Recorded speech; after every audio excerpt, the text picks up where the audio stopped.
Julia Child looked at me through the television camera, smiled, and said, "I'm going to teach you how to eat." How brazen, I thought. How presumptuous of this lady. She would teach me how to eat? If I know anything in this world, if I'm good at anything, it's eating, right? You just sit down, pick up the food, or if it's saucy, a fork and spoon, and you start shoveling. I'm going to teach you how to eat indeed. But I checked myself. What if Julia Child were to invite me to her dining room, and I sat down at table with her and her other guests, and she unveiled the main course?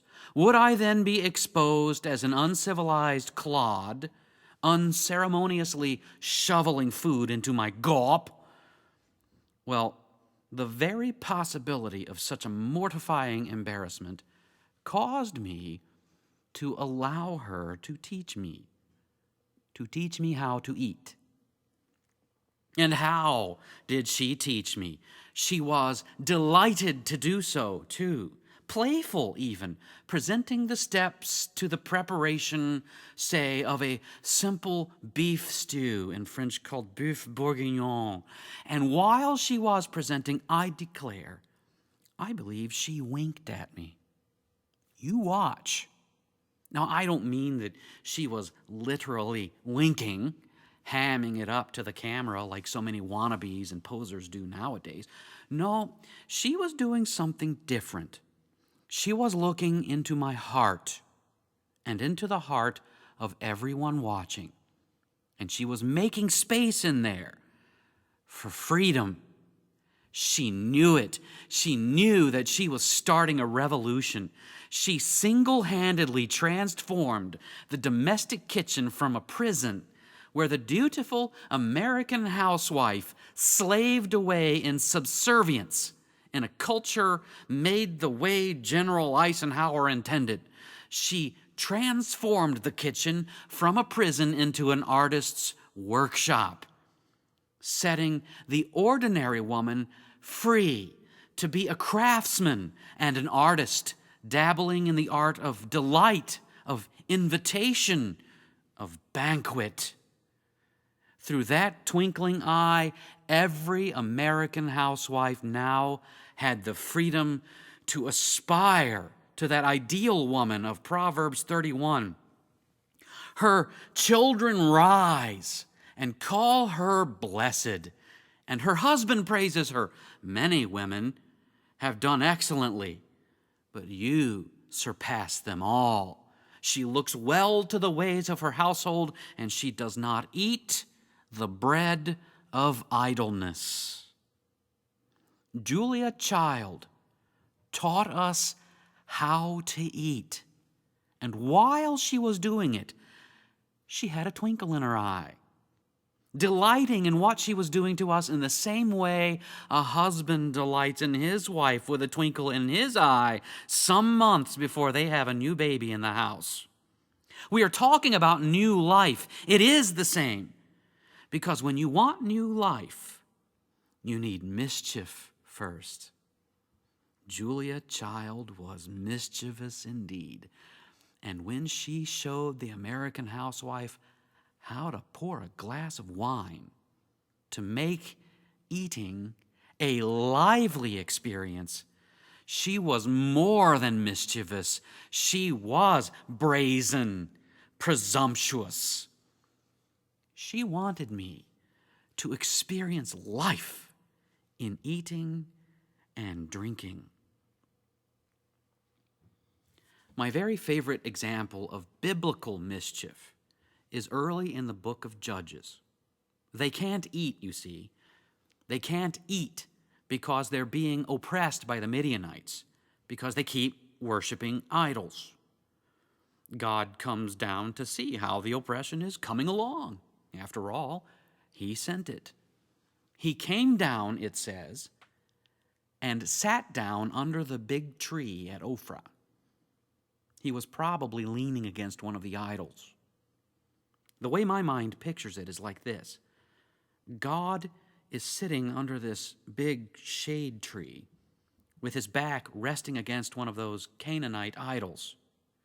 It's a late summer day, and it's hot, so he enjoys the Mediterranean breeze for a little bit, taking the time to listen to the leaves move before he pulls out his favorite pipe, filling it with his favorite heavenly tobacco. After he lights it, he puffs and stares at Gideon, who is across the way there, treading out wheat in the wine press. They're using the wine press to hide the wheat harvest from the Midianites, which means that the bread is going to be no good. And it also means that they're not using the wine press to make wine. No wine, bad bread. He shakes his head, stroking his beard in contemplation. What am I going to do with these people? He stands up slowly. He's ancient of days, you see, so he has a little crick in his back. And he begins to draw near to Gideon. Gideon is a young man, the youngest of the whole family, and he's been elected to do this mundane chore, which means that he's probably muttering to himself about the injustice of it all, watching that way for Midianites, while turning a few choice words out of his mouth about his unjust family, all the while unaware that God is sneaking up behind him with a twinkle in his eye. The Lord is with you, O mighty man of valor. Can you see it? Gideon jumps through his skin, loses his cool, and he belongs entirely to a God who is doubled over with laughter. It wasn't long before Gideon, literally imprisoned in a wine press, had the Midianites on the run and had the Israelites eating bread and drinking wine again in freedom. Jesus called them fools on the road to Emmaus.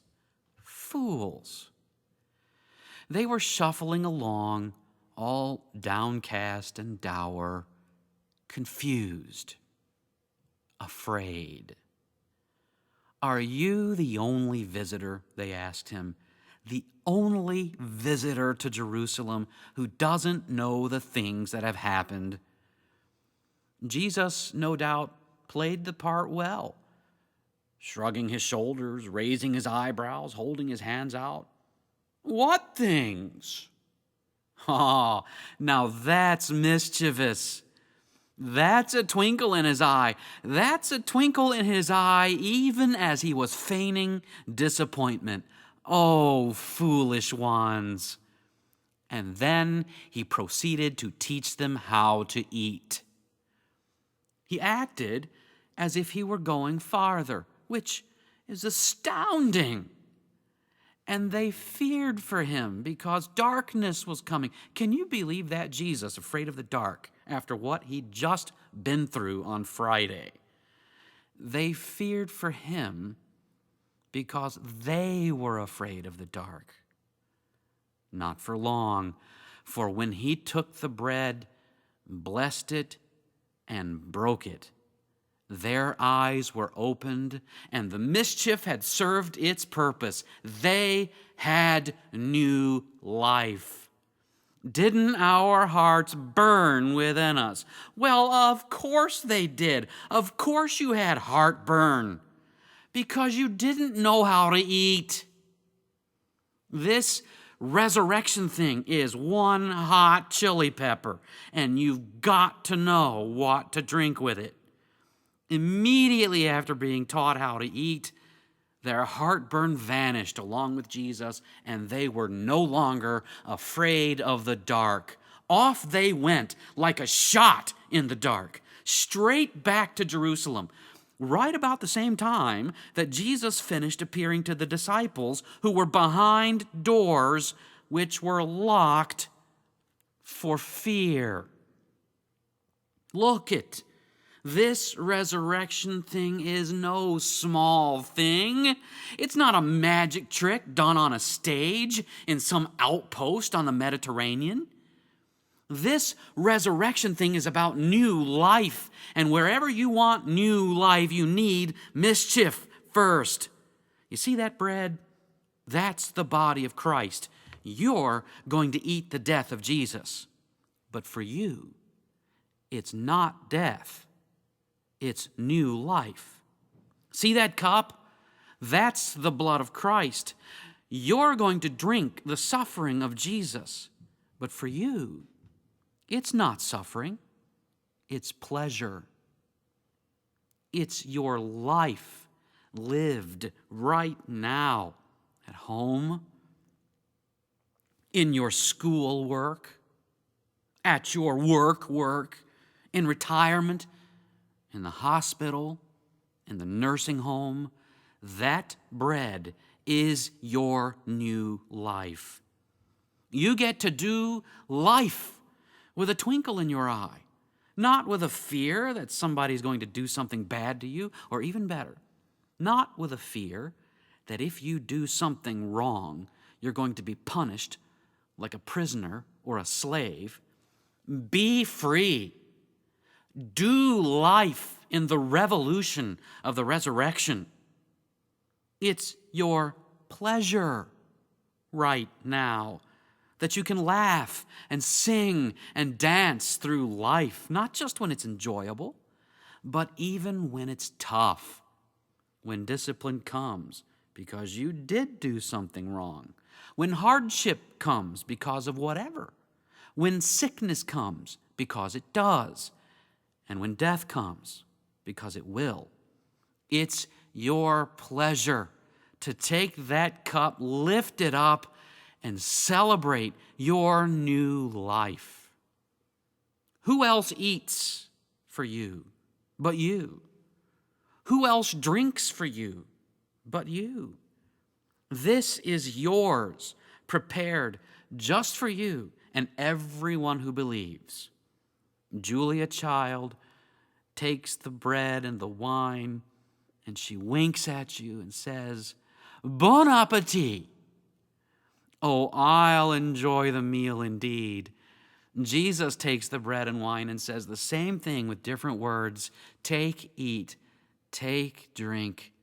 Go in peace.